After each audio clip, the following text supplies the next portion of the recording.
Why are we so irresistibly drawn to horror? Why do we seek out images of the unimaginable? Stories that haunt our nights. Perhaps it's because horror isn't something we merely observe, it's something that resides deep within us. Psychologists and sociologists have long tried to explain this phenomenon. There's evidence that our fascination with fear has evolutionary roots. Our ancestors needed to recognize and understand danger to survive. The rustling in the bushes might have been the wind or a predator. Anticipating horror became a survival tool. But what happens when that instinct is misplaced in our modern world? Take, for instance, the phenomenon of rubbernecking. At car accidents, traffic often slows down because drivers want to catch a glimpse of the tragedy. Why? Many claim it's curiosity, but psychologists believe it's deeper.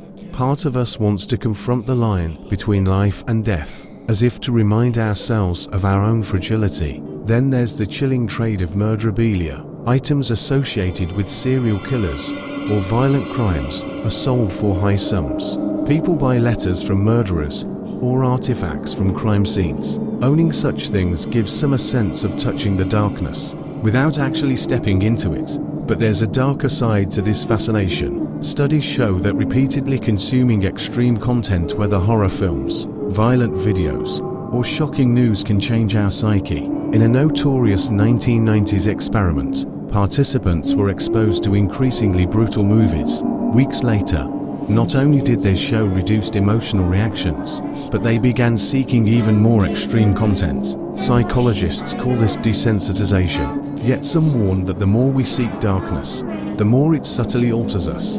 A real-life example of this is Luca Magnotta, a Canadian criminal who first posted videos of animal cruelty online before committing a horrific murder also captured on film. Investigators discovered that Magnotta had spent years in forums discussing violent fantasies.